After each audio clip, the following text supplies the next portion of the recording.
നിങ്ങൾ എന്നോ വഴിയരികിൽ കണ്ടുമറന്നൊരു പ്ലാസ്റ്റിക് ക്യാരി ബാഗാണ് പിന്നീട് മനോഹരമായൊരു റോഡായതെന്ന് പറഞ്ഞാൽ വിശ്വസിക്കാൻ പറ്റുമോ?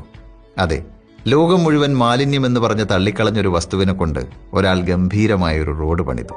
തമിഴ്നാട്ടിലെ മധുരയിൽ ജോലി ചെയ്യുന്ന ഒരു chemistry professor doctor Rajagopalan Vasudevan. ഒരു ദിവസം ടിവിയിൽ അദ്ദേഹം ഒരു ചർച്ച കാണുകയാണ്. പ്ലാസ്റ്റിക് വെള്ളത്തിൽ ലയിച്ച് മലിനീകരണം ഉണ്ടാകുന്നു. അത് കേട്ട് അദ്ദേഹം ചിന്തിച്ചു, പ്ലാസ്റ്റിക് ഒരു ഹൈഡ്രോ കാർബൺ അല്ലേ, അപ്പൊ അത് വെള്ളത്തിൽ ലയിക്കില്ലല്ലോ. ആ ചിന്ത അദ്ദേഹത്തെ വിടാതെ പിന്തുടർന്നു. തന്റെ സ്കൂൾ ലബോറട്ടറിയിൽ അദ്ദേഹം പരീക്ഷണങ്ങൾ തുടങ്ങി. ഉപേക്ഷിച്ച പ്ലാസ്റ്റിക് ബാഗുകൾ, കപ്പുകൾ, കവറുകൾ അങ്ങനെയെല്ലാം ചെറിയ ചെറിയ കഷ്ണങ്ങളാക്കി നുറുക്കി അതിനെ റോഡ് നിർമ്മാണത്തിന് ഉപയോഗിക്കുന്ന കല്ലുകളുമായി ചൂടാക്കി മിക്സ് ചെയ്തു. പ്ലാസ്റ്റിക് ഉരുകി കല്ലുകളെ പൊതിഞ്ഞു. അത് പിന്നീട് ബിറ്റുമിനുമായി ചേർത്തപ്പോൾ അത്ഭുതം സംഭവിച്ചു. ഏത് മഴയിലും വെയിലിലും കേടുകൂടാതെ ഒരുപാട് കാലം നിലനിൽക്കുന്ന ഒരു മാന്ത്രിക റോഡ്. 2002 അന്നത്തെ പ്രസിഡന്റായിരുന്ന സാക്ഷാൽ ഡോക്ടർ APJ അബ്ദുൽ കലാമിന്റെ പ്രോത്സാഹനത്തോടെ മധുരയിലെ ത്യാഗരാജർ കോളേജിൽ വെറും 18 മീറ്റർ നീളത്തിൽ അദ്ദേഹം ലോകത്തിലെ ആദ്യത്തെ പ്ലാസ്റ്റിക് റോഡ് പണിതു. 2 പതിറ്റാണ്ടുകൾക്കിപ്പുറം ഇന്നും ആ റോഡ് അധികം കേടുപാടുകളൊന്നുമില്ലാതെ നിലനിൽക്കുന്നു. പ്ലാസ്റ്റിക് ചെറിയ കഷ്ണങ്ങളാക്കി നുറുക്കി ചൂടായ കല്ലുകളുടെ കൂടെ ഉരുക്കുക, പിന്നെ അത് ടാറുമായി ചേർത്ത് റോഡ് പണിയുക. അയാളുടെ കണ്ടുപിടുത്തം അത്രയും സിമ്പിളായിരുന്നു. പക്ഷേ അത് ഇന്ത്യയുടെ ഭാവിയെ തന്നെ മാറ്റിമറിക്കാൻ മാത്രം പവർഫുള്ളുമായിരുന്നു.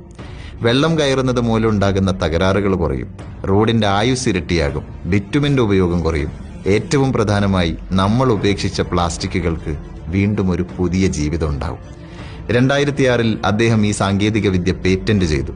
എങ്കിലും യാതൊരു റോയൽറ്റിയും ഇല്ലാതെ അത് സർക്കാരിന് സൗജന്യമായി നൽകി.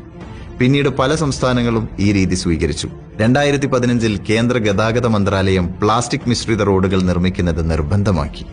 ഒരു ചെറിയ പ്ലാസ്റ്റിക് കപ്പ് നമ്മൾ കുടിച്ച ശേഷം ഉപേക്ഷിച്ചതാണ്.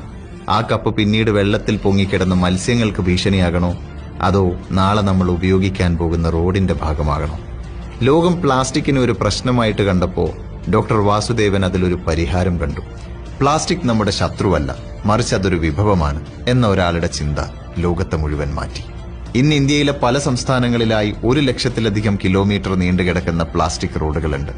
പ്ലാസ്റ്റിക് മാൻ ഓഫ് ഇന്ത്യ എന്നൊരു വിളിപ്പേര് അദ്ദേഹത്തെ തേടിയെത്തി. ഇന്ത്യയുടെ ഭാവിയിലേക്ക് പാതവിരിച്ച അദ്ദേഹത്തിന്റെ കണ്ടുപിടുത്തത്തെ മാനിച്ചുകൊണ്ട് 2018 രാജ്യം അദ്ദേഹത്തെ പത്മശ്രീ നൽകി ആദരിച്ചു. ജീവിതത്തിൽ നമ്മൾ പലതും ഉപേക്ഷിക്കുന്നു. വെറും പ്ലാസ്റ്റിക് വേസ്റ്റുകൾ മാത്രമല്ല, ചിലപ്പോൾ നമ്മുടെ ആഗ്രഹങ്ങൾ, സ്വപ്നങ്ങൾ, അവസരങ്ങൾ, അങ്ങനെ പലതും. പക്ഷേ ഡോക്ടർ വാസുദേവൻ നമ്മെ ഓർമ്മിപ്പിക്കുന്നു, ഉപേക്ഷിക്കപ്പെട്ടതിനെ നോക്കി ദുഃഖിക്കേണ്ട, അതിനെ മാറ്റി ഉപയോഗിക്കാനുള്ള വഴി നോക്കണം. പ്രശ്നങ്ങളെ ഇല്ലാതാക്കുന്നതിലല്ല, അവയെ പുതുക്കി രൂപപ്പെടുത്തുന്നതിലാണ് യഥാർത്ഥ പരിഹാരം.